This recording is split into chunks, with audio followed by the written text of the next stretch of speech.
Buenas tardes a todos. Bienvenidos un año más a la mesa redonda que realiza el nodo de literatura lingüística y traducción.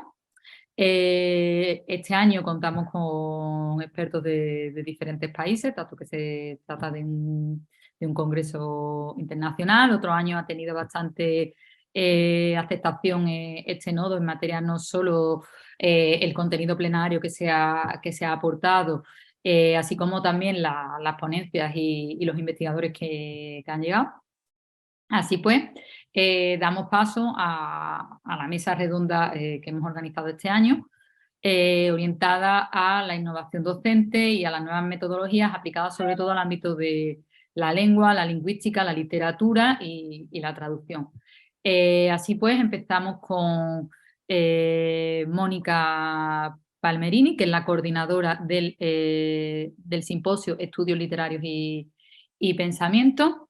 Así pues, Mónica, cuando quiera, tienen la palabra. Gracias, muchas gracias. Bueno, sí, soy coordinadora del Simposio de Estudios Literarios y Pensamiento, pero las breves consideraciones que voy a compartir en esta mesa redonda inciden sobre todo en una de las tres palabras clave que componen el nombre de nuestro nodo, es decir, la lingüística. Creo que la dimensión lingüística y discursiva ocupa una posición de primer orden en nuestra sociedad globalizada, que se define justamente como una sociedad de la comunicación e información, además que de la traducción. Esto es, se trata de una compleja construcción cuya infraestructura fundamental es esencialmente el lenguaje, la lengua. La llegada de Internet, la revolución copernicana de nuestra época, no ha hecho sino amplificar esta centralidad de los usos lingüísticos y de las prácticas discursivas. De ahí que el progreso en las habilidades y las competencias lingüísticas y metalingüísticas, según mi opinión, constituya el pilar esencial para el desarrollo de una ciudadanía activa y consciente, uno de los retos del Horizonte 2030. Se justifica así, a mi juicio, un posible enfoque de innovación docente que se basa en un proyecto de educación lingüística al debate público. La llegada de la web 2.0 ha reconfigurado radicalmente el debate público, que ahora tiene lugar en su mayor parte en una plataforma horizontal, digital y comercial, prácticamente abierta a todos. Y la horizontalidad de la plataforma ha relativizado la centralidad de los procesos de intermediación que imponían, a pesar de sus limitaciones, un orden en el debate. La naturaleza digital de los nuevos canales de comunicación ha trasladado nuestros intercambios cotidianos a un nuevo universo sociocomunicativo que, para ser habitado de forma útil, requeriría habilidades que van mucho más allá de las disponibles para la mayoría de los usuarios.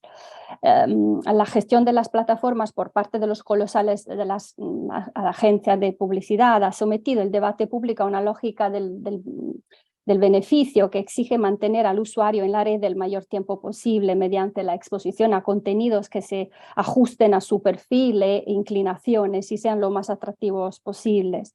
La persecución de esta lógica ha aislado, por un lado, a los usuarios en cámaras de eco, ¿no?, en las que solo reciben mensajes que confirman, de hecho, sus respectivas narrativas de la realidad, y por otro lado ha llevado a la proliferación de contenidos caracterizados por los excesos discursivos, noticias, por ejemplo, sensacionalistas, fake news, discursos de odio, mensajes extremos y polarizantes. Y por último, la apertura de las plataformas ha dado visibilidad y protagonismo a todo el abanico de valores y representaciones disonantes sobre los asuntos públicos, dando a menudo la falsa impresión de que el debate público contemporáneo puede basarse en una concepción totalmente relativista de la realidad, en la que no son los hechos los que cuentan y prevalecen, sino solo su percepción, su representación. Muchos observadores, ¿no?, coinciden en la necesidad de una intervención educativa amplia y capilar destinada a crear una capacidad generalizada de navegación por la red.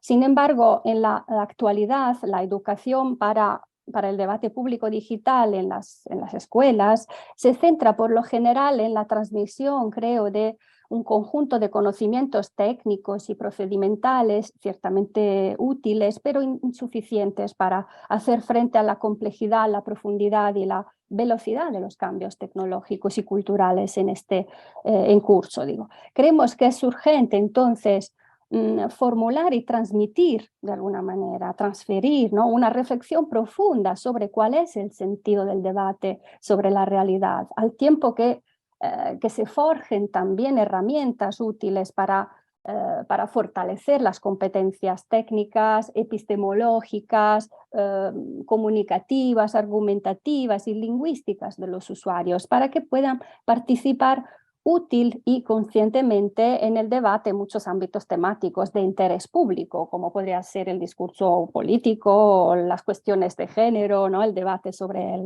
temáticas de género. Se trata de una empresa necesariamente, creo, multidisciplinar y multisectorial, en la que los lingüistas podemos y debemos aportar nuestra contribución. La lingüística permite proporcionar la preparación semiológica, pragmática y sociolingüística necesaria para actuar conscientemente en la red. Contribuye a difundir un conocimiento de la argumentación y la retórica, disciplinas que nos enseñan a debatir y convencer sin manipular. La lingüística, por último, permite identificar las construcciones que transmiten también manipulación, que proliferan en la red, y nos da las herramientas para establecer una educación lingüística en el debate digital. Y en este marco general se puede imaginar una variedad de iniciativas, de intervenciones, ¿no?, que pueden contribuir a la innovación en la formación y la metodología docente. Por ejemplo, realizar encuestas para conocer mejor los usos digitales de los alumnos y cómo entienden, cómo comprenden, ¿no?, o no comprenden el discurso digital, cómo participan en el debate. O realizar encuestas, por otro lado, para conocer mejor las necesidades de formación de los profesores en este respecto, o realizar, por ejemplo, cursos. De hecho, puedo mencionar para concluir ya el caso de unos cursos que se están realizando en Italia en algunas escuelas, justamente en este marco general, ¿no?, de una educación lingüística al debate público, con cursos de unas 30 horas dedicados a los docentes, justamente abordando este tema, ¿no?, de la comprensión o la no comprensión de los textos que pertenecen al debate público por parte de las nuevas generaciones. Pues trabajar, por ejemplo, sobre temáticas como desde un punto de vista, digamos, de la reflexión teórica y también con actividades interactivas sobre qué es la viralidad, cómo funciona la viralidad, los mecanismos de implicitación, los implícitos discursivos, o los mecanismos de simplificación discursiva que se pueden observar, ¿no?, en este contexto. O sea, creo que es un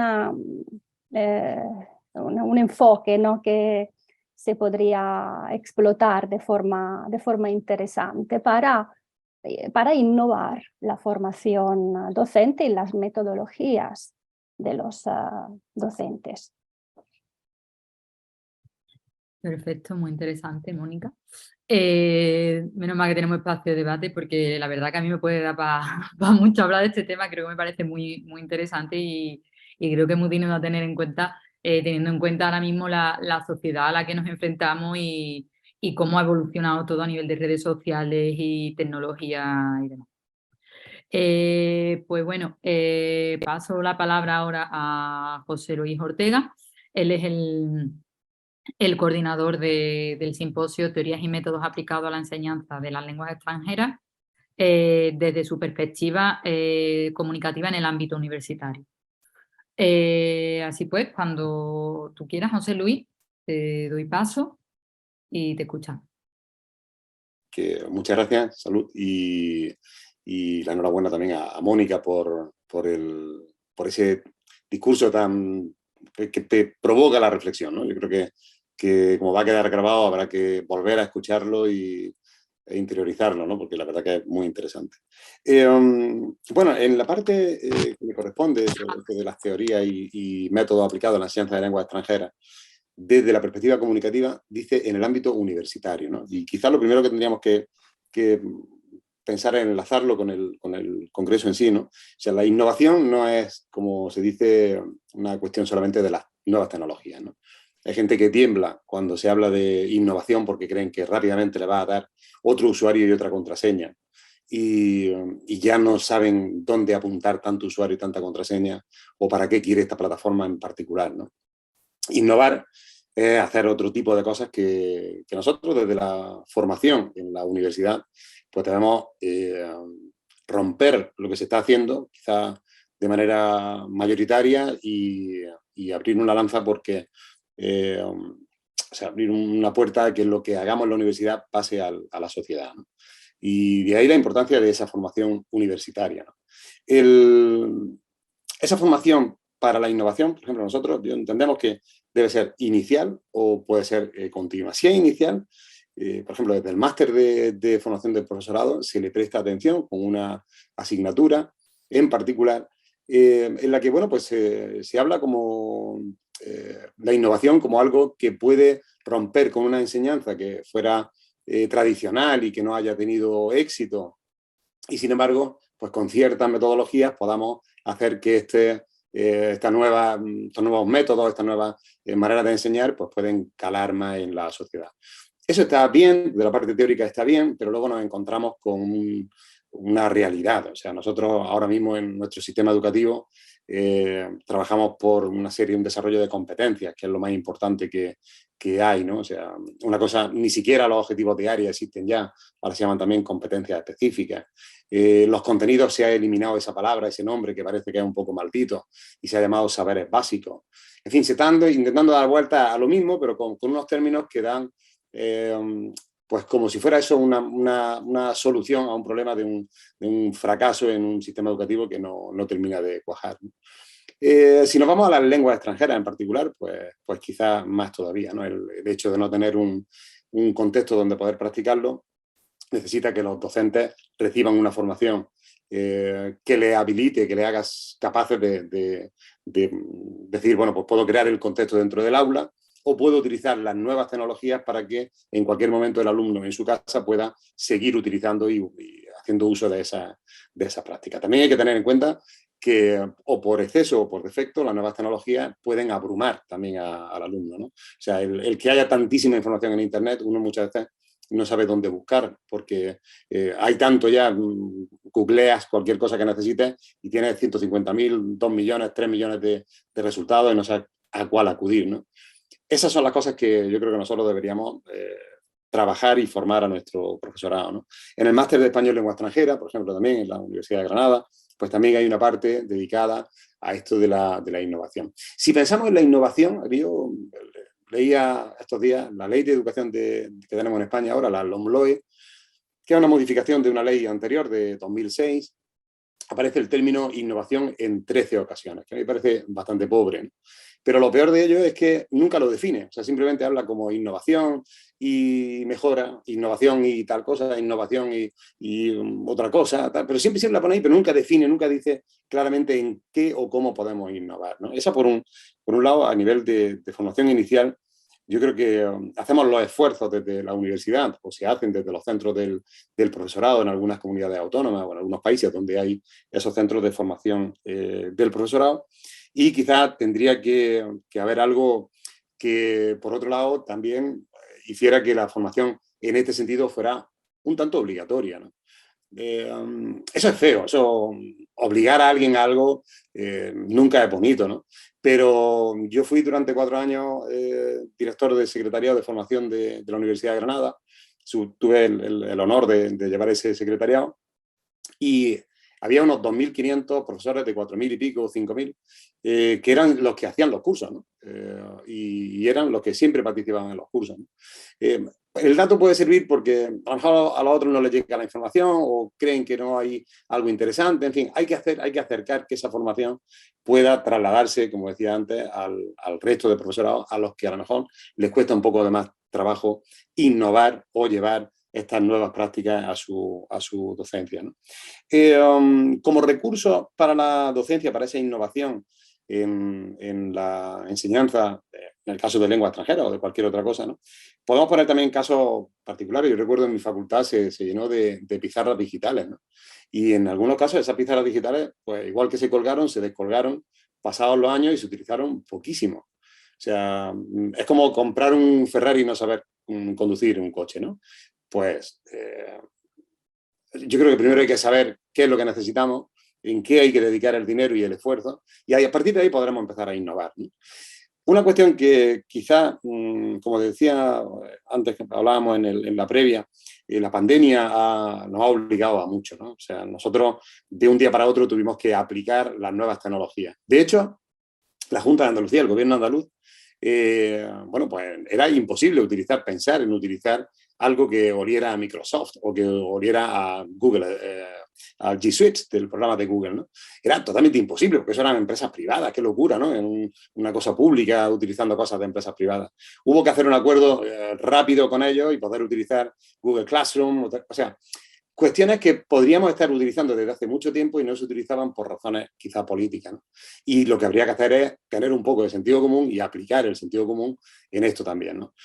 Os pongo como ejemplo colegios en el Reino Unido que aquí podemos tener, o en Italia o en otros sitios, podrá haber centros públicos en los que hay, a lo mejor están en un barracón o tienen unas condiciones que no son son aulas prefabricadas, ¿no? Y sin embargo, en el Reino Unido hay colegios que el mantenimiento se lo lleva Ferrovial, o sea, empresas privadas españolas, y son colegios públicos, ¿eh? Y el mantenimiento se lo lleva empresas privadas españolas. Es decir, es poner la sociedad al servicio de la innovación y de la calidad universitaria o en centros que no sean aún universitarios, ¿no? Porque ese golpe que nos dio la pandemia nos debería haber hecho aprender más quizá de lo que hemos aprendido, ¿no?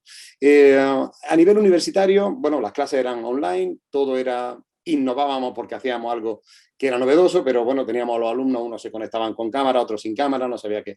Bueno, ahí fuimos pasando y la verdad que con una nota bastante alta, porque el esfuerzo que hizo tanto las universidades como los propios docentes fue ímprobo, ¿no? Fue un esfuerzo sobresaliente. Ahora sí es verdad que tendríamos que plantearnos si esa vuelta, no, ahora todo presencial, ¿no? O sea, de nuevo, todo presencial. Es incompatible el todo presencial con la sostenibilidad que tanto se vende, ¿no? Con estos objetivos 2030 y tal, ¿no? O sea, hacer una reunión que yo tenga que hacer, obligar a los alumnos que viven a 50 minutos de Granada o de 40, que tengan que venir a Granada en coche o en autobús o tal. Los autobuses no son híbridos, los coches no son híbridos en la mayoría.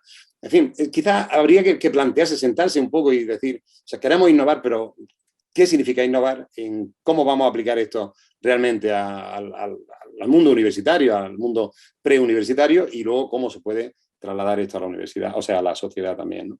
Yo creo que deberíamos formar para usar las nuevas tecnologías y hay que formar para utilizarlas desde los pequeños, desde infantil. O sea, los niños en infantil, yo me contaba el otro día una compañera que le estaba contando un cuento a los niños de 3 años y le decía a uno, señor, ¿eso dónde se ve? O sea, era incapaz de escuchar el cuento si no tenía una pantalla donde poder verlo, ¿no?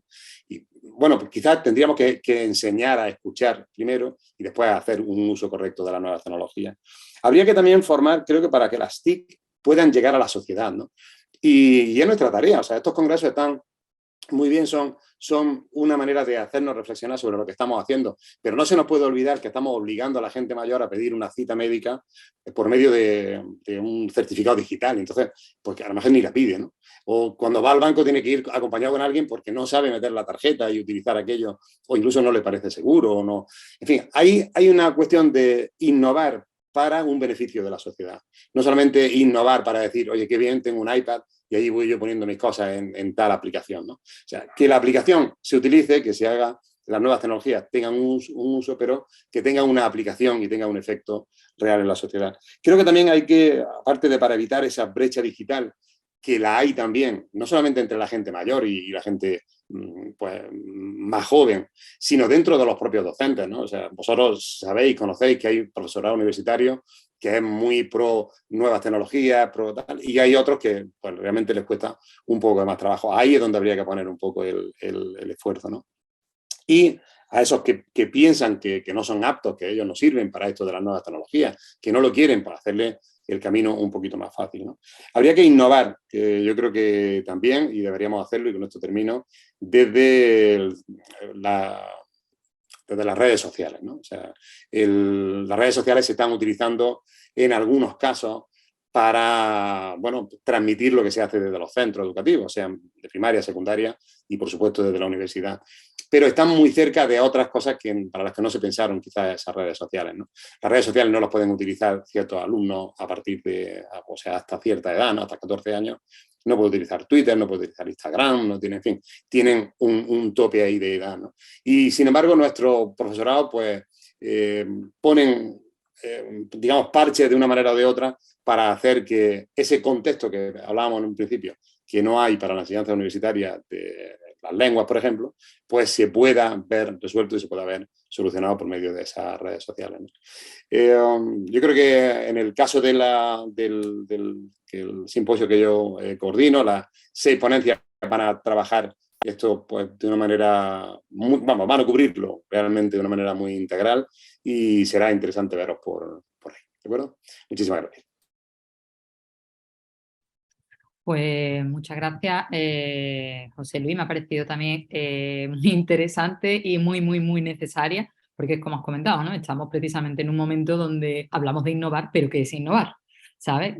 Se nos llena la boca de innovación, innovación, pero luego es verdad que hay gente que o no sabe por dónde cogerlo, como hemos dicho también en la previa, el día en que nos confinan, todo el mundo, madre mía, ¿y ahora qué hago? ¿Sabes? Sí.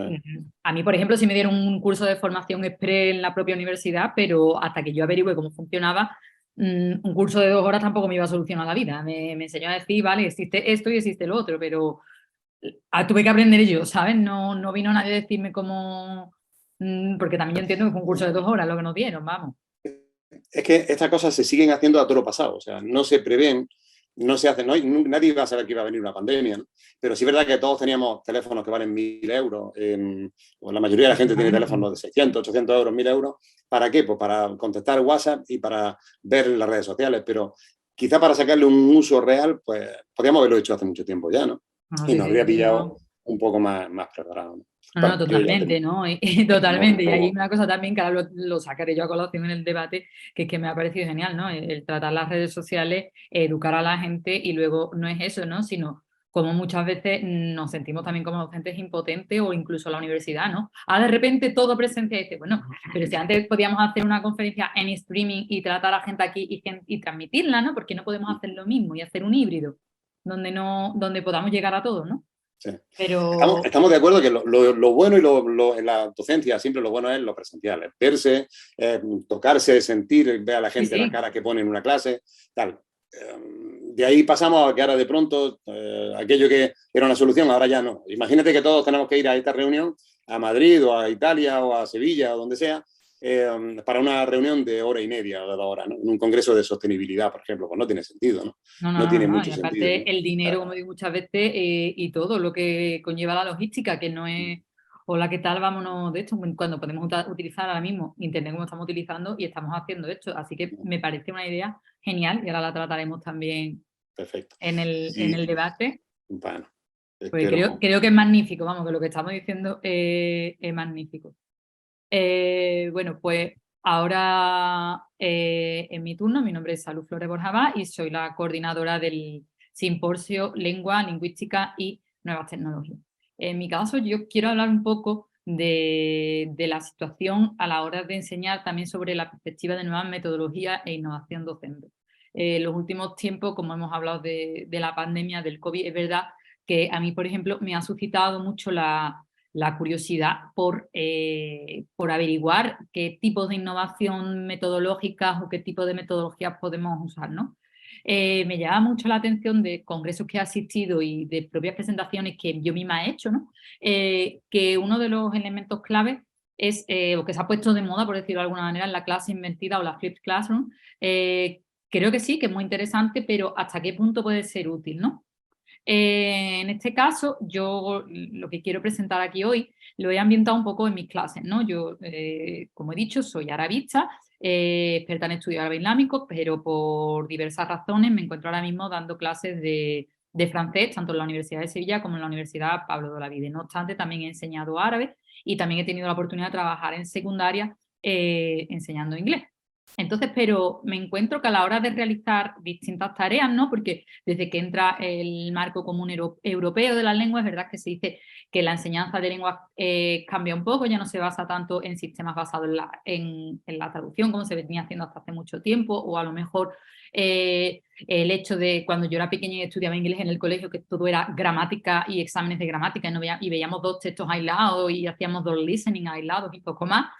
Pero no obstante, cuando yo llego a mi aula, sobre todo con alumnos de primero, sobre todo, tengo esta experiencia, yo noto, por ejemplo, 2 cosas. Primero, el miedo a hablar en público y segundo, el hacer redacciones. Es verdad que el audio más o menos lo puedes conseguir, lo puedes arrancar, el texto o la conversión escrita, es verdad que ellos normalmente, sí es verdad que lo leen, lo trabajan y demás, pero a la hora de realizar una producción oral o una producción escrita, es verdad que veo lo primero miedo, lo primero vergüenza y timidez. Entonces, de cómo no quiero hablar, no quiero hacerlo y no quiero tirar para adelante.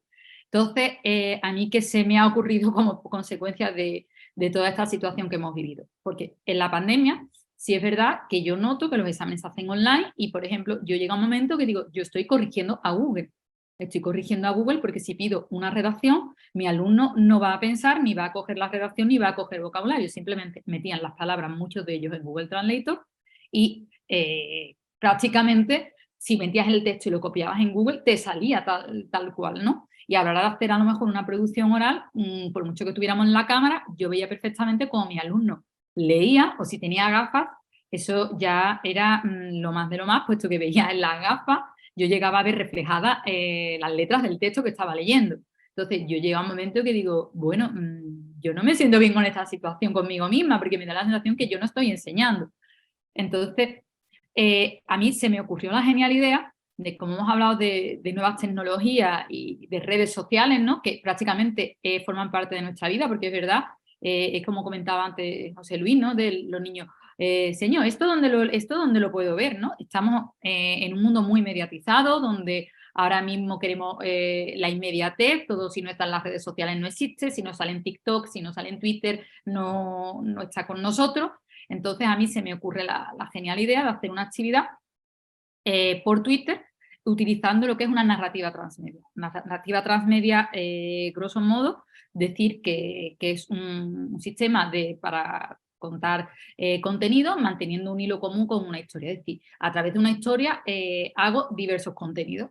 Y esto se me ocurrió aplicarlo dentro de un aula de alumnos de primero de lengua C en la Universidad Pablo de Olavide de francés.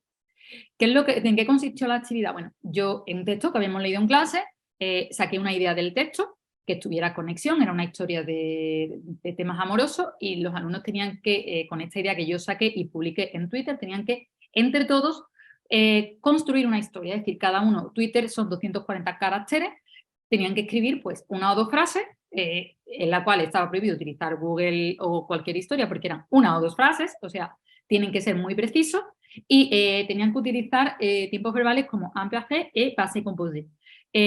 Ambos tiempos verbales tenían que usarlos, así como también vocabulario del texto y vocabulario de la lección que estaban viendo.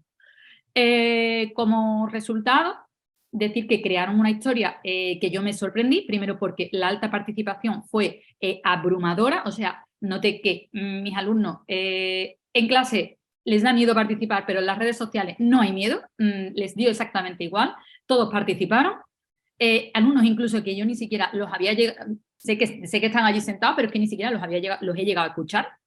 Luego, además, han creado una historia con un hilo argumental, han sabido coordinarse, han utilizado los tiempos verbales y el resultado es que la producción escrita ha salido. No ha sido una típica producción escrita en la cual yo he tenido que corregir a Google, como he dicho anteriormente, o que hayan tenido que tirar de traductor, a lo mejor han podido buscar una palabra, pero por lo general es verdad que ha salido bien. ¿Cómo lo he corregido? Que es algo que cuando lo he comentado todo el mundo me han dicho, compañeros, bueno, ¿y eso cómo lo corrige? Bueno, a través de mensaje privado, un poco para mantener la privacidad también del alumno. Tenemos que estar en cuenta que es redes sociales, estamos en un sitio público, le iba comentando los fallos y demás. ¿Qué puedo decir de esto? Yo he tenido un examen con ellos ahora, precisamente este viernes, y sí, la mayoría de los alumnos que han participado, la verdad es que ha mejorado mucho el uso del Passé Composé y el APC. Ha sido, a mi punto de vista, ha sido una experiencia muy bonita, porque no solo he visto cómo han aprendido, sino también la disposición que yo no veía en clase. Entonces, mi pregunta es, ¿ha cambiado la sociedad? ¿Vamos hacia otro modelo de trabajo? ¿Qué es lo que estamos viviendo ahora mismo? Esto yo lo dejo así un poco abierto, ahora después del debate, si queréis podéis comentar algo más. No me quiero exceder del tiempo. Y esto es más o menos lo que yo quería transmitir que se puede aplicar, ¿no? Lo que hemos dicho. ¿Por qué no tratar las redes sociales y educar también en redes sociales? Como ha dicho José Luis. Con todo, muchas gracias y pasamos la palabra a la siguiente colaboradora o la siguiente participante de esta mesa redonda, que es Laura Mariottini, que ella es coordinadora del simposio Traducción, Interpretación y Mediación Lingüística. Así que, Laura, cuando quieras. Sí, muchísimas gracias. Es muy interesante estar aquí en esta mesa redonda porque efectivamente están saliendo cosas muy interesantes que amplían, ¿no?, el debate sobre innovación docente, qué es innovación, qué es innovar, perspectivas nuevas también, ¿no?, para la enseñanza.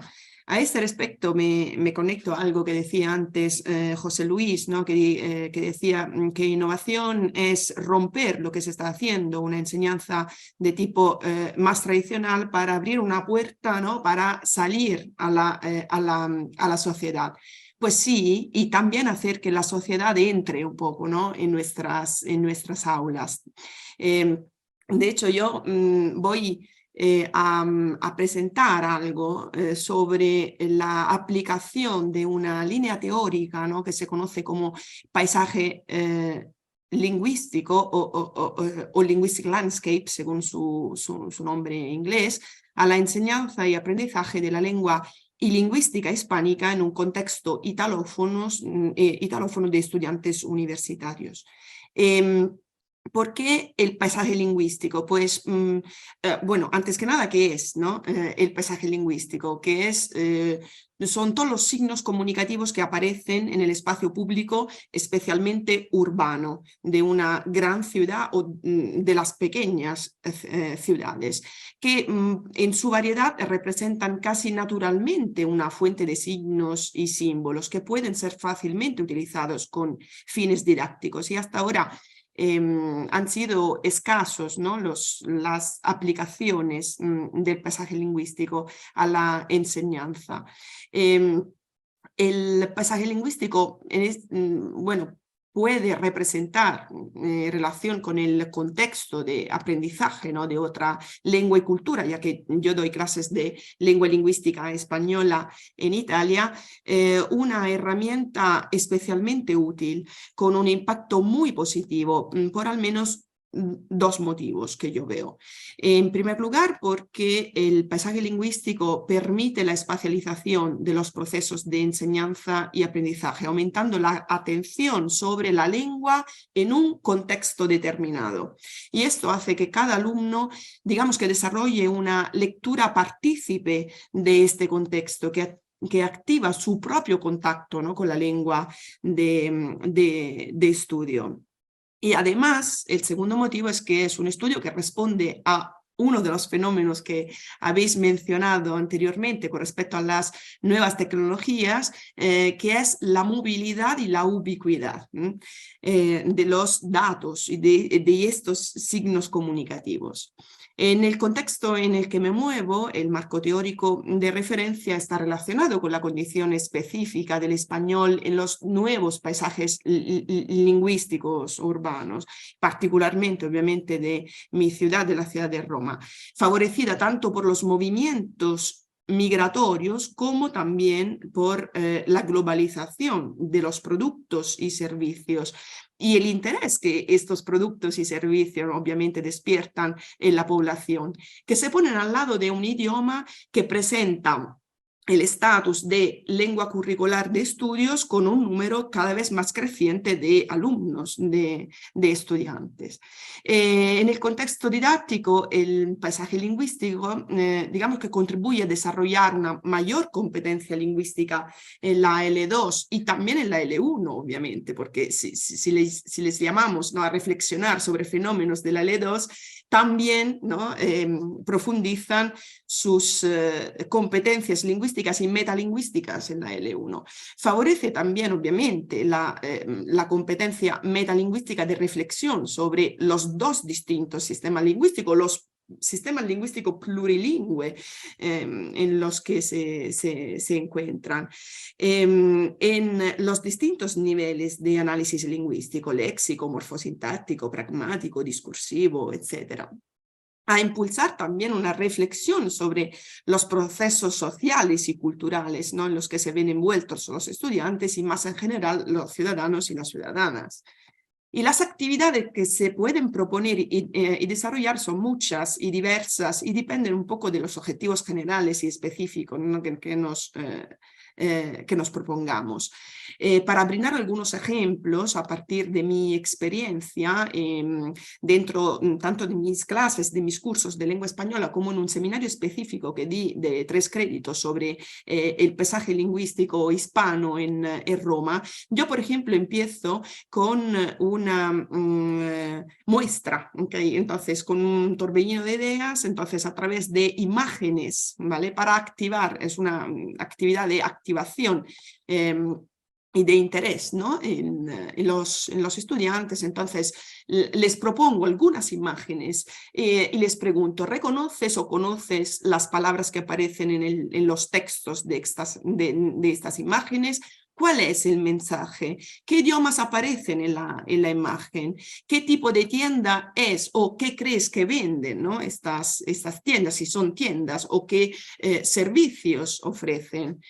¿Dónde crees que se encuentra esta tienda o este signo y por qué? Tras esta primera actividad de activación propongo otras. En primer lugar, un ejemplo, digamos, de innovación, es decir, de salir, ¿no?, del esquema tradicional, de la enseñanza tradicional, fue que fuimos juntos a pasear por Roma para coleccionar los signos comunicativos. Entonces, los estudiantes fueron los que coleccionaron, que vieron, que observaron, y entonces que aprendieron a partir de una nueva observación del paisaje lingüístico de su ciudad. Y esta también es una manera, ¿no?, para innovar, es decir, despertar una atención, un interés y una observación, una mirada distinta a su ciudad de siempre. Entonces ahí también lo veía como innovación. Y luego, obviamente, tras la recolección de todos, ¿no?, estos signos comunicativos, reflexionar acerca de otros aspectos, como por ejemplo trabajar el tema de las variedades del español que aparecen en los mensajes del paisaje lingüístico hispano de Roma, trabajar sobre el léxico y la relación entre lengua y espacio, por ejemplo con americanismos, culturemas, etc. Trabajar en el reconocimiento de los procedimientos morfológicos de la formación de palabras. La derivación, la composición, compuestos híbridos, como por ejemplo arepizzas, ¿no?, que es uno de los compuestos híbridos que encontramos en el paisaje lingüístico.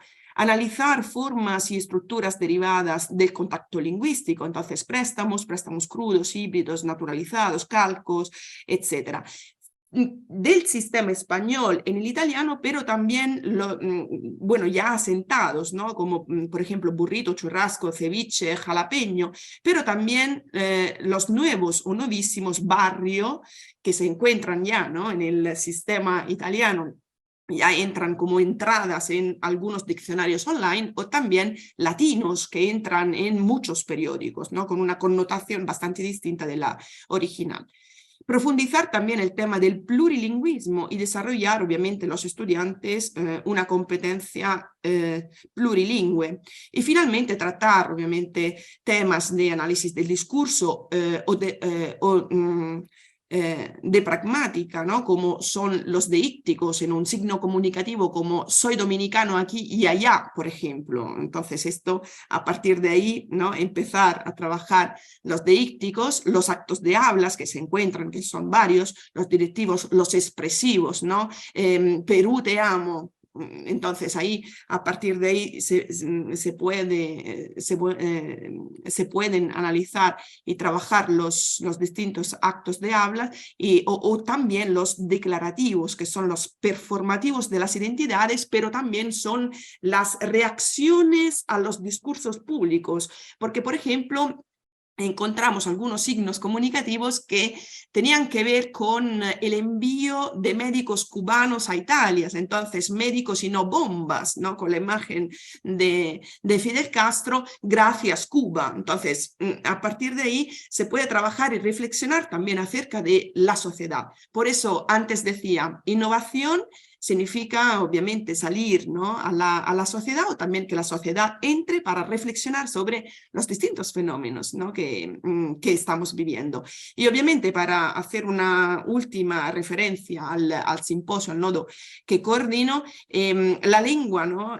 Hay que recordarlo siempre, que es una cuestión de identidad propia, subjetiva, pero también es una práctica social y es una cuestión, sobre todo, obviamente, de también, ¿no? a partir de ahí, reflexión sobre la lengua significa también, bueno, empezar a prevenir, ¿no? esas formas de conflicto. Antes, por ejemplo, Mónica decía, hablaba, ¿no? de una capacidad, competencia crítica, de discurso crítico en redes sociales, etc. Entonces ahora se está hablando mucho del hate speech, ¿no? de los insultos, del odio, del discurso de odio. Entonces, bueno, limitar o despertar una competencia crítica hacia el discurso público en general significa también hacer actividades de mediación, los docentes en el aula y también los estudiantes entre ellos. Entonces, actividades también entre pares para evitar, ¿no? los conflictos lingüísticos, que luego son siempre conflictos culturales y sociales.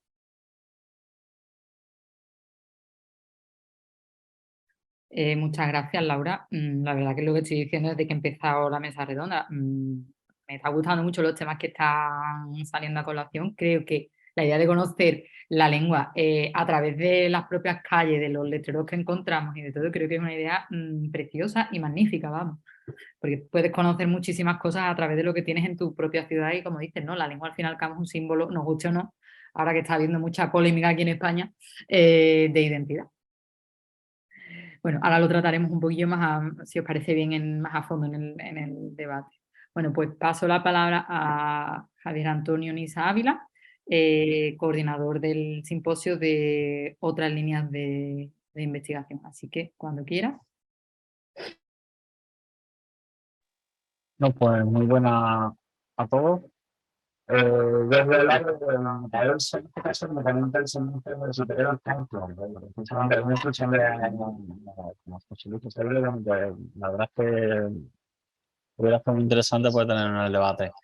Bueno, en primer lugar, comentar que el metaverso en sí, a futuro, se plantea como una herramienta de el desarrollo de ciudadanos que hay tres ámbitos que nos permitirán ayudar a realizar la actividad física, no se podrán realizar de forma sencilla. Y en este caso, en el ámbito universitario, va a ser uno de los primeros aspectos de nuestra vida social en el que, aunque a día de hoy está empezando en este presente metaverso, están publicitando la progresa de realmente el metaverso que realmente se use en la universidad o en el ámbito universitario será una revolución respecto a lo que sería la enseñanza universitaria. ¿Y por qué? Pues porque el uso de sistemas metaversos, sistemas de realidad aumentada y todas estas cosas que están en y todas estas cuestiones, ¿no? Nos permitirá, por ejemplo, mejorar nuestra capacidad de asistencia, tanto como docentes como alumnos, desde cualquier parte del mundo, sin costes para estudiantes y para profesorado. Más allá de tener la por internet, bueno, gastos de realidad limitada, la tecnología aplica que lleve. También esto nos va a permitir una concentración del talento docente, lo cual permite mejorar la calidad docente de los diferentes programas universitarios que se vayan desarrollando en los diferentes currículos universitarios, de la universidad de metaverso, en la realidad física, desde que será una enseñanza híbrida entre lo que se enseña en lo que sería en el mundo físico y lo que se enseña en el metaverso. ¿Qué permitirá esta concentración docente? Pues en este caso permitirá que los docentes se especializar en diferentes materias, pero la realidad no podemos concentrarlos en una universidad porque no sería viable ni sería prácticamente imposible por cuestiones de costes para estudiantes y para lo que sería los propios sistemas universitarios, pues que vamos a poder hacer prácticamente pues, un coste muy pequeño. También tenemos que mejorar los procesos de frente, la desactividad del metaverso y la posibilidad de incluir cualquier cosa que se le ocurra a un docente con unos costes mínimos permitirá adaptar programas casi a tiempo real, también según el impacto que esté sufriendo ese programa en el alumno. Es decir, según las capacidades que realmente esté teniendo el alumno, ese conocimiento o integrarlo en lo que sería en el aprendizaje que se está realizando. También el futuro metaverso nos va a permitir una capacidad de enseñanza sin límite, pero las son bastante de sistemas de apoyo de la referencia de la misma día de hoy no tienen, como son sistemas de inteligencia artificial basados en avatares, o como actualmente ya existen con diferentes herramientas a nivel universitario en determinadas carreras, que se llaman asistentes de inteligencia artificial interpretadora, es decir, diferentes herramientas de seguridad o programas que permiten generar diferentes cuestiones o entornos analizando diferentes cuestiones tanto en metodologías cualitativas como en metodologías cuantitativas. ¿Por dónde iba? Sí, la capacidad de enseñanza en temas de tanto en forma de avatares como en forma de asistencias digitales, es decir, a través de diferentes programas. Si ponemos ejemplos reales, por decirlo de alguna forma, ¿no? Hablando de metaverso y realidad, en el área de la literatura, por ejemplo, un docente podría generar un entorno inmersivo de forma que el alumno hable directamente con un autor del siglo XVIII e interactúe directamente con la obra literaria que está estudiando, la disfrute o incluso la viva y se recree tal y como en esa época sucedió directamente. O sea, realmente es una capacidad de aprendizaje vivo lo que vivía ese autor, incluso hablo con él. En el área de la lengua, evidentemente, yo creo que directamente ya nos podemos imaginar las diferentes posibilidades que tenemos, ¿no? A poder acceder a cualquier parte del mundo sin necesidad de desplazarnos, pues simplifica de forma extrema, por ejemplo, los actuales programas de aprendizaje de idiomas, evitando desplazarnos a otros países de forma física. Pues sin necesidad de movernos de casa, vamos a poder optimizar y maximizar la enseñanza de lenguas extranjeras en este caso. O, por ejemplo, crear dinámicas y enseñanza basada en metodología inductiva por parte del docente, pues va a permitir, entre comillas, usar sistemas tipo Minecraft, ¿no? Es decir, de construcción, pero de una forma mucho más equilibrada y mejorada.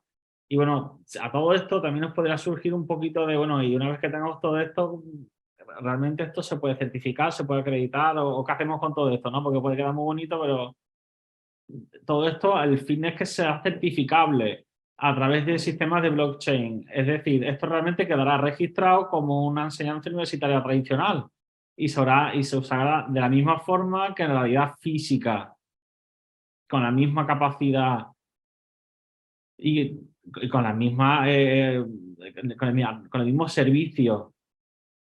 Pero evidentemente todo esto tiene una serie de necesidad a cubrir de aquí a futuro, es decir, un camino que tenemos que andar. Y en este caso es la formación al profesorado en herramientas digitales. Es necesario una transversalidad formativa en materia tecnológica y perderle un poquito el miedo a lo que hablaba antes el compañero de, bueno, me da un usuario una contraseña nueva y me echa a temblar. Porque a mí me echan la herramienta y ahí lo lleva.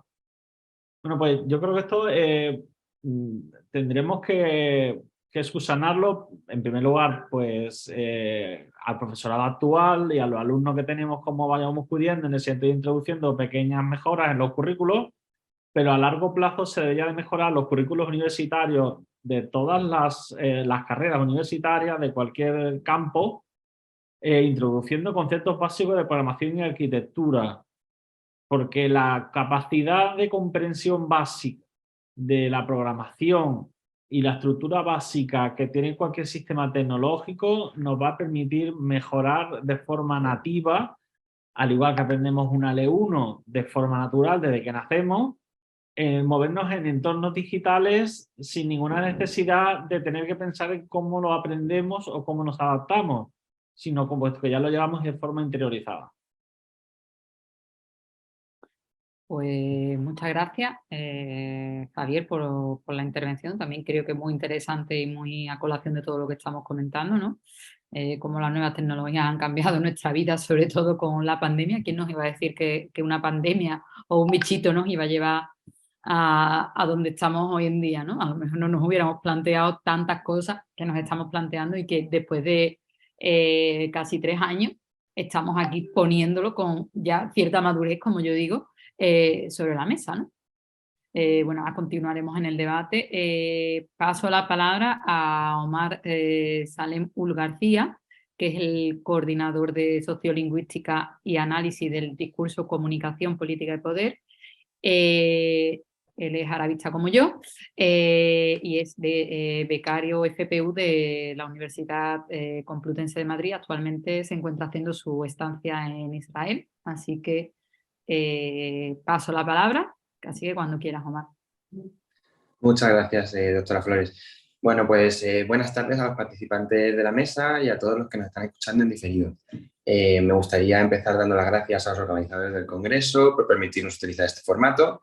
Y bueno, puesto que el tema de esta mesa redonda gira en torno a la innovación docente en nuestros ámbitos de trabajo, me gustaría dividir mi intervención en un primer comentario sobre retos que se han planteado los investigadores que participan en el simposio de sociolingüística en este discurso, que forma parte de este nodo. Y en segundo lugar, bueno, como hemos visto, existen varias posibilidades de innovación docente y las nuevas tendencias educativas nos llevan a mejorar día a día este proceso de enseñanza-aprendizaje que implica tanto al docente como al discente. Quizás precisamente el hecho de reflexionar sobre el significado de innovación docente, puesto que es un concepto que tenemos muy presente, como hemos visto a lo largo de las intervenciones de esta mesa redonda, sobre todo a la hora de plantearnos las guías docentes y el desarrollo de las asignaturas. Como comentaba el doctor Ortega Martín, la duda que se plantea en el ámbito universitario a la hora de recurrir a empresas privadas para proporcionarnos las plataformas digitales que actualmente usamos, que se han mostrado eficientes ante el reto planteado por la situación sociosanitaria derivada de la pandemia por COVID-19. En un principio había ciertas dudas, ahora parece ser que hemos entendido que es algo necesario y es un paso que hay que dar. Desde un punto de vista más específico del área de las humanidades, en nuestro caso en las lenguas extranjeras, precisamente es uno de los hilos argumentales de esta mesa redonda. Todos los tipos de innovación docente y casos concretos de innovación, tanto el que comentaba la doctora Flores como la doctora Mariottini, entrarían dentro de este apartado específico de aplicaciones didácticas, incluyendo el aspecto de la participación del alumnado en esa misma innovación docente, creándose una herramienta de doble aplicación práctica. En la búsqueda de esta hipotética definición que ya han abordado todos los participantes de la mesa redonda y que seguiremos abordando a lo largo de nuestras intervenciones, todo esto desde sus propias experiencias docentes, he encontrado abundante bibliografía que nos aporta matices a este concepto.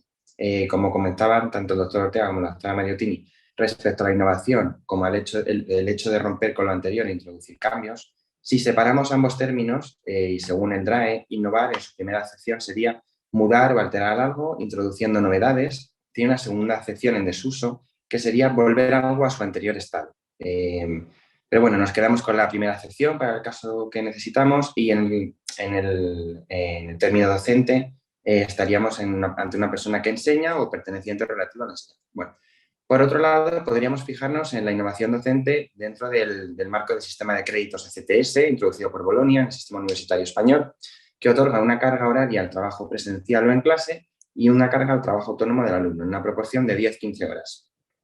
Esta carga de ECTS permite reflexionar sobre la necesidad de innovar en el aula, pero también necesariamente la necesidad de trasladar esa innovación a las 15 horas de estudio autónomo del alumno. como decíamos anteriormente, la implicación del alumno en esta innovación docente es importante. Esto sin tener en cuenta el estudio a distancia o semipresencial que se está siguiendo dadas las circunstancias y que parece que es algo que hemos introducido para mantener el sistema universitario. Y bueno, todo este tipo de clases retransmitidas en directo a través de plataformas digitales habilitadas para tal efecto, hemos visto que ha habido un uso muy diferente anterior a la pandemia y posterior.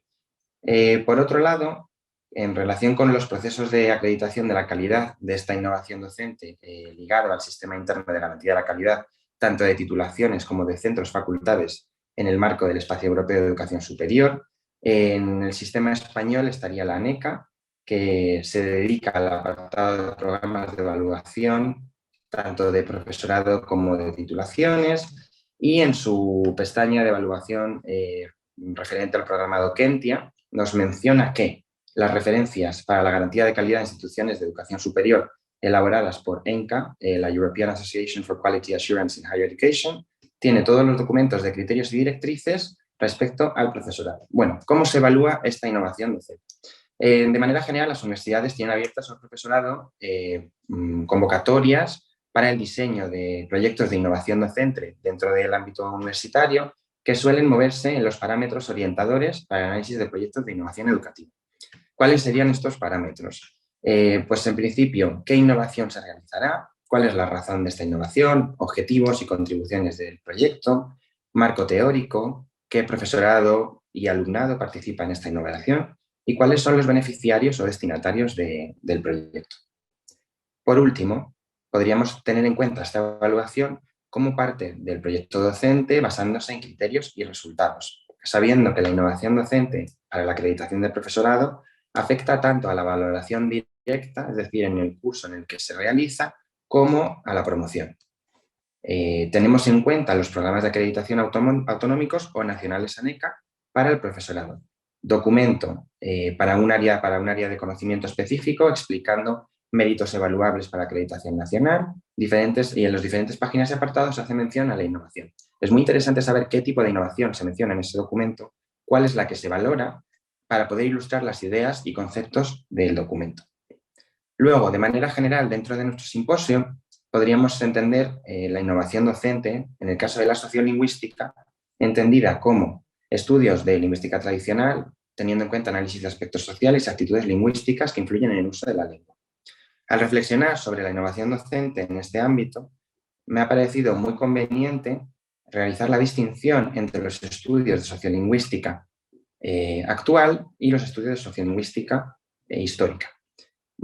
Teniendo en cuenta la aplicación en contextos históricos, trabajamos textos. Esto está muy relacionado con mi proyecto de tesis y pues la cuestión que se me plantea siempre es la obtención y recopilación de las fuentes de análisis, así como la disponibilidad del material escrito.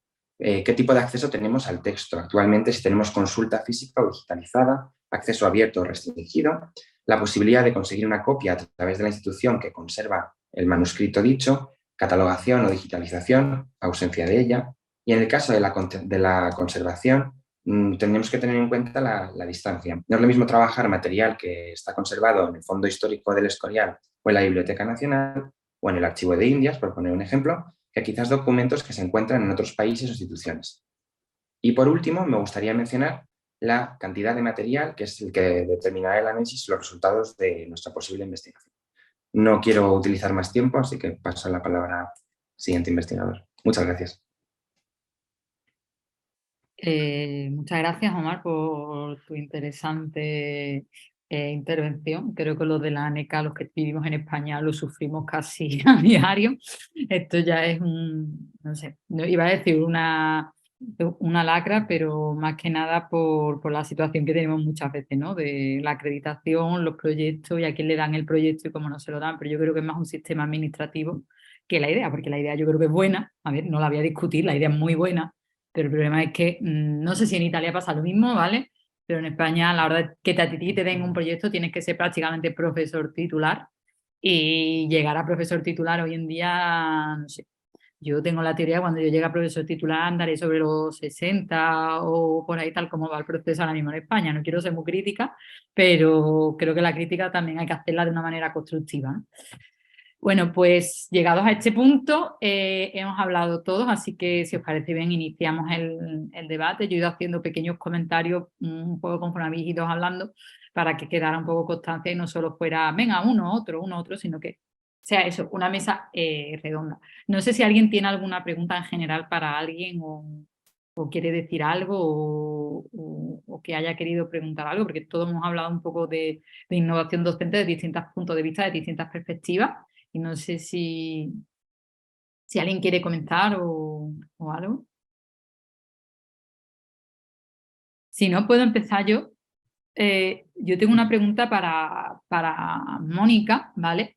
Cuando hablas de que es cierto de aplicar la lengua muchas veces a este sistema de las redes sociales que tenemos hoy en día, ¿crees que la lingüística a lo mejor sería útil o sería necesaria un poco, o que sería necesario ampliar los conocimientos de retórica, lengua, lingüística, oratoria incluso para estos debates, puesto que, por ejemplo, hoy en día en las redes sociales, también yo soy usuaria de las redes sociales, las uso en mi clase, pero también es un foco de conflictos, ¿no? De tú haces un comentario pensando que estás haciéndolo sin importancia y a lo mejor sobre algún tema, el tema de, por ejemplo, del lenguaje, ¿no? Ahora que estamos de lenguaje inclusivo, por ejemplo, en España, ¿no? O de lo que hemos dicho, de la identidad del lenguaje con el tema del catalán, el valenciano, el español, y hay mucha gente que es como si se está ofendiendo y a lo mejor no estás queriendo decir eso, sino que prácticamente tú lo lees y estás diciendo, bueno, pero si yo estoy apoyando esto, pero lo que no estoy de acuerdo con que se lleva al extremo, ¿no? ¿Crees que sería necesario a lo mejor que hiciéramos, no sé, que hiciéramos como una especie, desde pequeñitos, ¿no? Me vengo a referir, porque esto ya cuando muchas veces lo hacemos de mayor no funciona. Desde pequeñito que hiciéramos como enseñar más en estos valores aplicados a la lengua y al uso de la lingüística para poder tener más pensamiento crítico o desarrollar un mejor pensamiento crítico a futuro? Sí, yo creo que sí. Creo que tendríamos que empezar a plantearnos este tema, ¿no? O sea, de abordar digamos,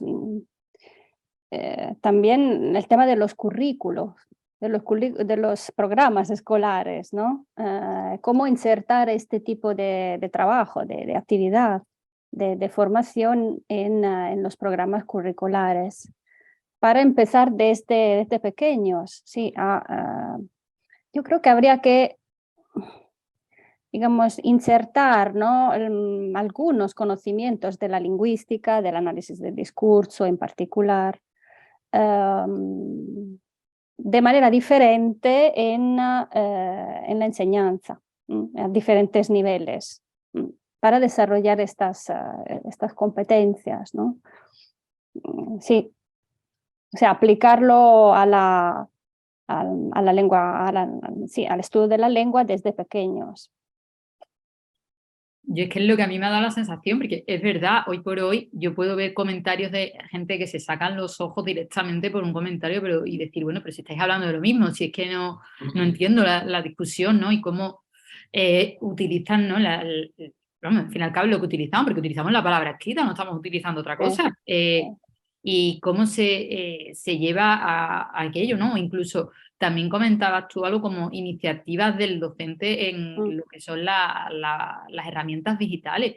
Yo creo que eso también es esencial, incluso José Luis, que también lo comentaba, ¿no? El caso de las pizarras digitales. Yo me acuerdo de aquello que cuando yo estuve trabajando en secundaria, en uno de los institutos había pizarras digitales como si no hubiera mañana, y yo incluso llegué a hacer un curso, pero el curso que a mí me dieron fue teórico. O sea, yo necesito tocar la pizarra, necesito también, o que me digan, esto funciona aquí, esto va aquí, esto tienes que coger, el lápiz este funciona conectando al ordenador. No es que yo llegué y quise usarla, al final conseguí usar la pizarra, pero fue más lo teórico, pero intentándolo yo poner en práctica y a lo mejor haciendo un poco de mi utilidad, creo.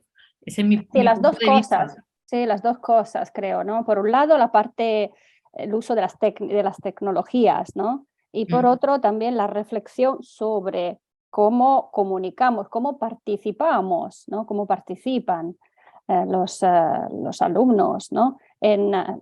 Los ciudadanos en general, ¿no? En el debate público, cómo presentan su opinión, su punto de vista, cómo interpretan las opiniones, ¿no?, de los demás en los medios sociales. Pues intentar desarrollar este sentido crítico, ¿no?, en los alumnos y en los docentes al mismo tiempo. O sea, yo creo que podría ser una metodología que va, digamos, que se desarrolla en doble sentido, ¿no? O sea, por un lado, desarrollar la competencia en los formadores, en los profesores, y por otro lado también al mismo tiempo, a la vez, en los estudiantes, en los alumnos, ¿no?, para juntos desarrollar esta reflexión metalingüística más avanzada, ¿no?, y más al día con respecto al contexto, ¿no? Hemos dicho, me parece que estamos diciendo la misma cosa, ¿no? O sea, declinando la idea de innovación con respecto, o sea, como esta capacidad de adaptarnos, ¿no?, de adaptar la docencia al contexto, a la situación, a la realidad, a la sociedad, ¿no? Antes Laura decía esto, ¿no?, esta metáfora de la puerta, ¿no?, de esta frontera, ¿no?, que se tiene que pasar en las dos direcciones, ¿no?, de la sociedad a la formación y de la formación a la sociedad, ¿no? Y lo mismo creo con respecto a los profesores, a los alumnos, ¿no? O sea, que los dos van tendrían, ¿no?, que trabajar juntos, ¿no?, para hacer este objetivo, ¿no?, de mejorar las habilidades discursivas, digamos, de comprensión de cómo funciona incluso nuestro pensamiento, ¿no?, nuestra manera de ponernos en relación con la realidad y de comprenderlas, de interpretarla. No sé, sí, totalmente de acuerdo, ¿no? Yo además tenía también una pregunta en relación con lo mismo cuando Laura hablaba del hecho de la imagen, que le ponía como una imagen, como una actividad previa. No sé, Laura, ¿has tenido alguna vez algún conflicto? Porque a veces poner una imagen, a mí me ha pasado porque yo trabajo con caricaturas, trabajo con cómics, trabajo con graffiti, y a veces es verdad que las imágenes a veces son un poco, no comprometidas, pero que también, pero que están abiertos un poco a la interpretación. Y yo recuerdo cuando daba clase de lengua árabe que estaba con mi contrato predoctoral, con el que fuera mi director de tesis, Rafael Valencia. Una de las veces pusimos una caricatura de Ali Farsad, que es la persona sobre la que yo hice mi tesis doctoral, y bueno, no salió bien la actividad, pero se lió un poco porque es como, te estoy hablando de la guerra de Siria, te estoy hablando de un conflicto, y fue como, vale, luego salimos de la clase diciendo, ¿la hemos liado o qué hemos hecho con toda esta historia? No sé si a ti has tenido esa sensación o te ha pasado alguna vez.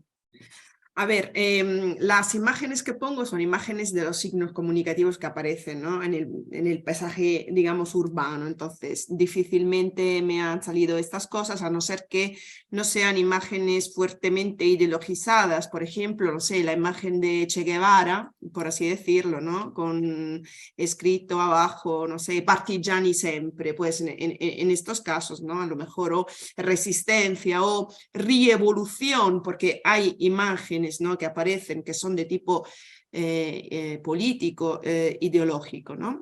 Entonces, en estos casos sí, pero a lo mejor yo le pongo imágenes sobre multilingüismo, que emerge sobre todo en los signos comunicativos que ofrecen servicios como agencias de transferencia de dinero, donde sobresalen, no sé, donde emergen, ¿no?, identidades transnacionales, por ejemplo, o también híbridas, ¿no?, identidades híbridas de migración, este tipo de imagen.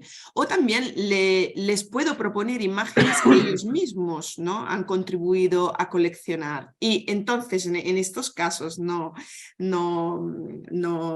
han surgido conflicto en aula. Una cosa que no he dicho antes, yo estoy en una facultad, yo doy clase en Roma, en La Sapienza, y estoy en la Facultad de Ciencias Políticas. Entonces, todo lo que es conflicto político, mediación, es pan cotidiano, es pan de cada día. Entonces hablamos de los conflictos, hablamos de cómo surgen los conflictos, por ejemplo, en la prensa, hemos hablado del nudo catalán, hemos hablado también de los conflictos en la prensa, digamos, bueno, por ejemplo, entre cuando Trump, ¿no?, anunció de la construcción o el fortalecimiento del muro de la vergüenza, el muro de Trump. Entonces, cómo todo esto, ¿no?, se construyó en la narración de la prensa. Entonces, digamos que trabajamos un poco en esto, y el conflicto que analizamos es también estímulo para el debate y para que los estudiantes y las estudiantes participen también, ¿no?, en el debate, cada uno expresando, ¿no?, su pensamiento, su idea, su opinión. Con esto también podemos llegar, ¿no?, a la construcción de una competencia crítica, ¿no?, de un pensamiento crítico, ¿no?, sobre el análisis de los fenómenos sociales de la actualidad. Entonces, en esto estoy, en esto estamos. No, totalmente de acuerdo. Yo es que precisamente ahora se habla mucho de la generación de cristal, de que es verdad, de que todo nos ofende, todo nos afecta. Yo, por ejemplo, he tratado mucho a nivel de investigación el tema de Charlie Hebdo y las caricaturas del Profeta, pero yo puedo decir que siempre me ha dado un poco como de respeto utilizar, a lo mejor en las clases de francés las puedo utilizar y no tengo ningún conflicto, pero cuando yo he estado dando clases de árabe, yo he tenido esas caricaturas en mis manos y a mí me ha dado bastante miedo utilizarlas, porque hay gente que son musulmanes y se puede sentir, yo entiendo que te puedes sentir ofendido, pero dentro de lo que cabe, pues tampoco me gustaría, ¿no?, que se metieran con mis creencias religiosas, hasta ahí estoy de acuerdo. Pero sí es verdad que creo que tenemos que tener un poco de pensamiento crítico, ¿no? Y también creo que hay un elemento clave que has dicho, ¿no? Los medios de comunicación y cómo la articulación de los medios de comunicación va generando noticias, va generando lo que son el caso de las fake news, y cómo la lengua en este aspecto la estamos utilizando para ello, que también tendríamos que ser conscientes y que muchas veces tendríamos que estar nosotros como expertos en lengua, lingüística, traductores, filólogos. Creo que deberíamos estar presentes dentro de esta situación. Como expertos en el tema, ¿no? De, bueno, está pasando esto, pero ¿por qué dice esto? ¿Y por qué está utilizando esta palabra? ¿Por qué utiliza este elemento deíctico o esta anáfora en este sentido? ¿O está haciendo referente catafóricamente a otro aspecto, ¿no? Creo que eso es esencial y creo que en parte es necesario, ¿no? Y en parte este congreso surge un poco para ello, ¿no? Para mostrar esa mezcolanza, porque muchas veces cuando hablamos, a mi punto de vista, de filología, traducción, parece que el filólogo es el que está ahí en una torre con las letras haciendo algo extraño, y estamos viendo, no, el caso de la mesa redonda se ve perfectamente como aquí somos todos diferentes de alguna manera, y estamos haciendo esa, digamos, análisis de la lengua en muchos niveles, ¿no? Es como decía Omar hace un momento, ¿no? Lo del el tema de la calidad y la sociolingüística y la recuperación de los materiales, ¿no? ¿Y dónde los recuperamos? Que sí, que aquí en España está muy bien, pero ahora yo me voy a otro sitio y tengo que hacerlo así, tengo que hacerlo de otra manera. Creo que también es interesante, ¿no? De hacerlo de algún modo. No sé si, Omar, tienes que decir algo en lo que acabo de comentar o... No, realmente me parece muy interesante que saques a colación este tema, porque desde un punto de vista práctico, a la hora de realizar una investigación que luego puedas aplicar en clase, lo que realmente necesitas es material, y cuando trabajas con materiales que no tienes a mano o cerca, todo lo que tenga que ver con digitalización luego ayuda a esa innovación docente, con lo cual están directamente relacionados. Sí, sí, totalmente. Y luego ya, yo por si de mis preguntas yo acabo, esta se la lanzo a Javier. Creo que el tema del metaverso, es verdad que, bueno, Omar y yo hemos participado en un congreso, hemos coordinado un simposio sobre metaverso, nos lanzamos a hacerlo este verano. Creo que es algo que básicamente me parece muy interesante, la posibilidad, a lo mejor lo que tú dices, que te cuente un autor de su propia mano. Pero ¿tú crees, Javier, que sería necesaria en ese aspecto la figura del profesor como para dirigir ese encuentro? ¿En qué posición quedaríamos? Bueno, pues el profesor yo creo que se quedaría en ese aspecto, dependiendo de cómo se genera la dinámica, pero a priori se quedaría en un segundo plano. Se quedaría más bien como un observador, porque realmente sería un ejercicio guiado, por muy artificial que sea, pero realmente sería guiado para poder, a través de una serie de hitos intermedios que desconoce de forma visible el alumno, poder ir evaluando las diferentes capacidades que va adquiriendo y el aprendizaje y su evolución. Entonces realmente hace falta el docente pero en un segundo plano. Realmente llevar las metodologías inductivas a su máximo exponente. No sé, ¿alguien más quiere decir algo? ¿Quiere comentar algo? ¿Tenéis alguna pregunta o algo de los presentes?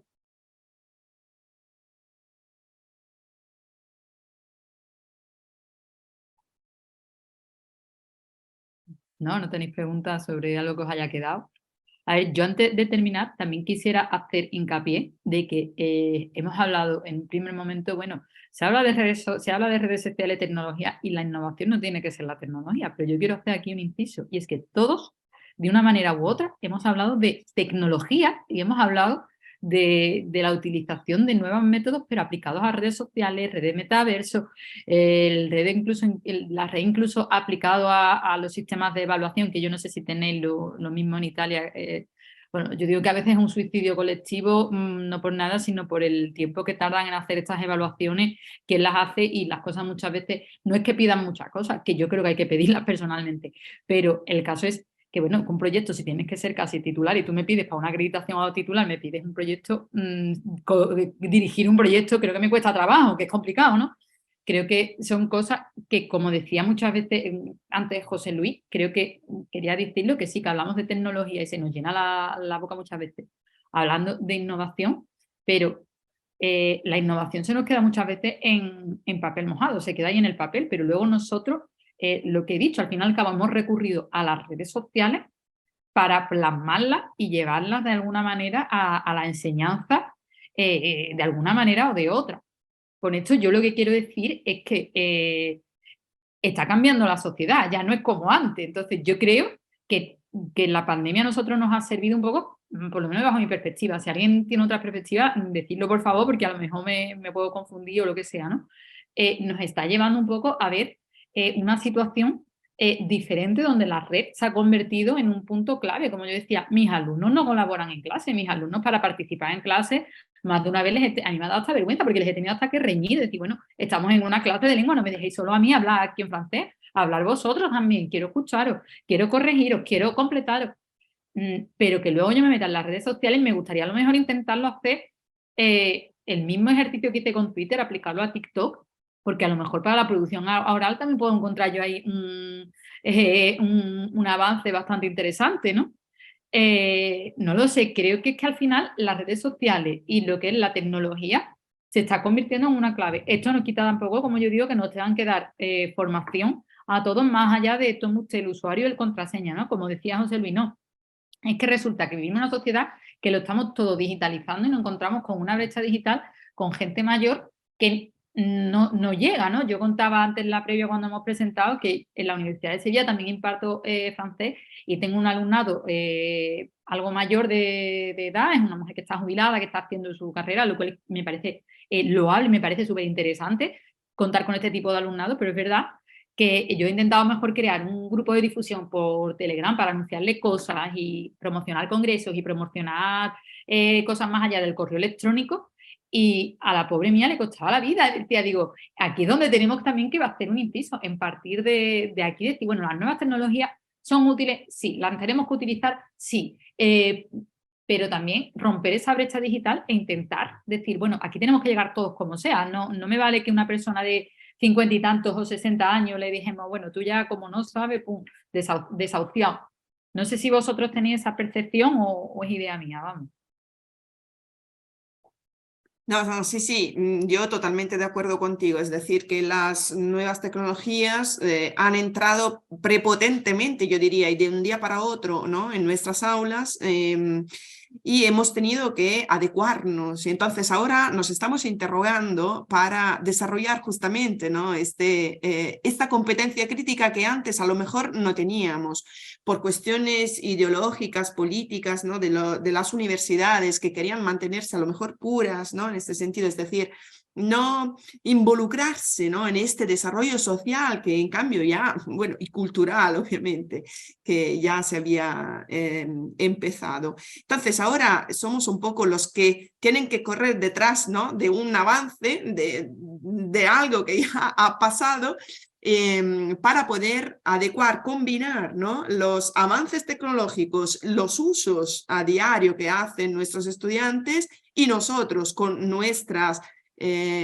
cursos, ¿no?, con nuestros programas, para ver cuáles son, obviamente, las actividades más adecuadas, útiles, las que se pueden convertir, las que pueden, ¿no?, encontrar beneficio a la hora de ser aplicadas o transformadas para redes sociales. O también, efectivamente, como tú decías, por ejemplo, las narraciones, ¿no?, transmedia, que me parece una excelente idea. Además, porque, por ejemplo, los estudiantes están todos los días, ¿no?, ante narraciones transmedia. Por ejemplo, bueno, cualquier líder político hace el storytelling transmedia, porque, ¿no?, a través de varios medios, Twitter, Instagram, entonces texto, también imágenes, Facebook, etcétera, habla de sí, ¿no?, fundamentalmente para persuadir, ¿no?, a la opinión pública,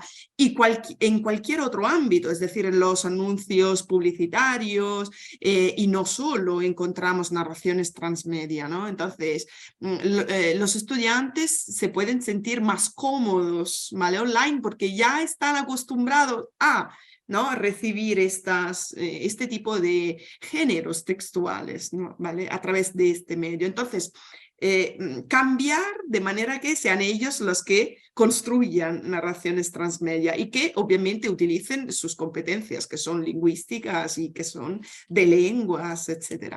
Me parece excelente y estoy de acuerdo contigo, es decir, que efectivamente es así. La innovación reside justamente en esto.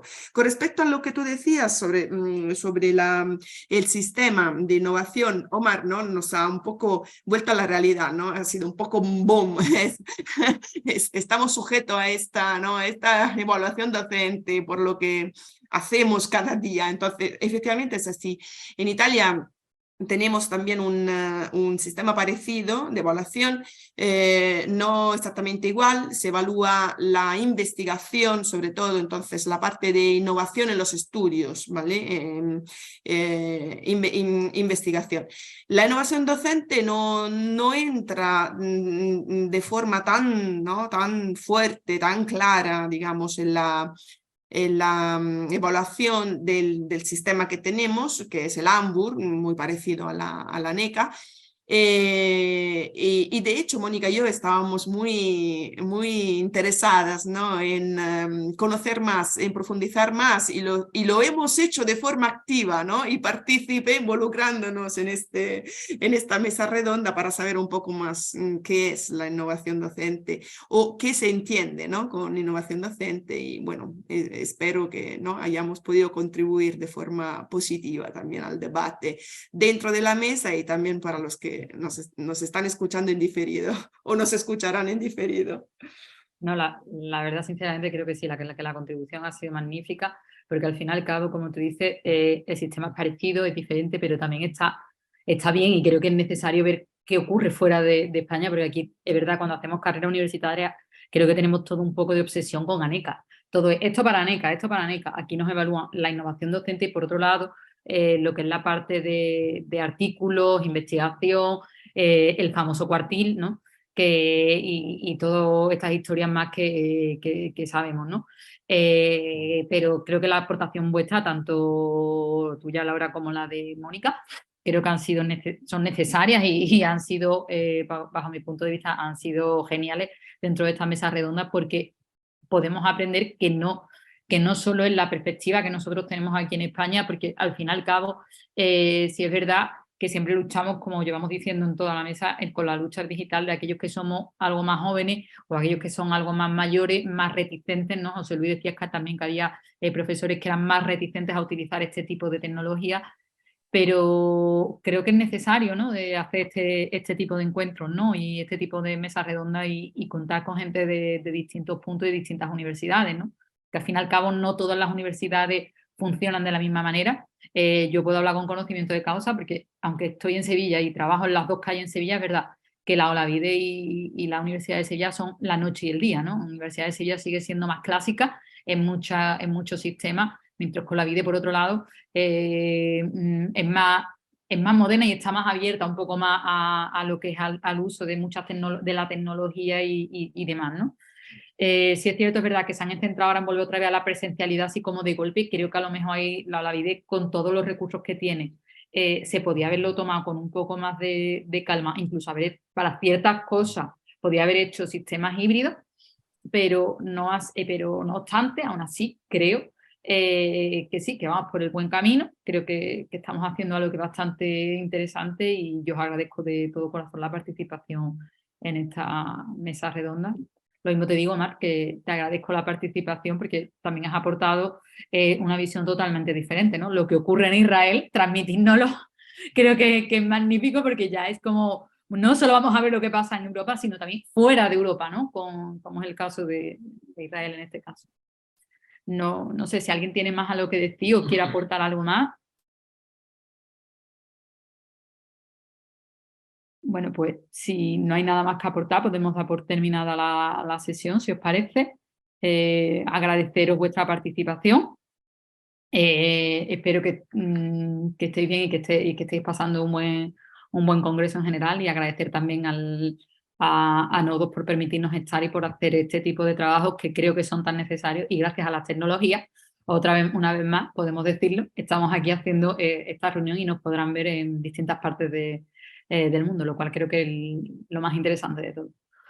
Si no hay nada más, pues terminamos, ¿vale? Dar las gracias también, me aprovecho a toda la gente que nos está escuchando y a toda la gente que la ha visto, y que si alguien tiene alguna duda y que quiere saber más de nosotros o quiere saber más del tema, pues comentar que se pongan en contacto con nosotros, que ninguno de los aquí presentes creo que tenemos problemas en responder a las dudas. Así pues, muchas gracias y seguimos por el Congreso.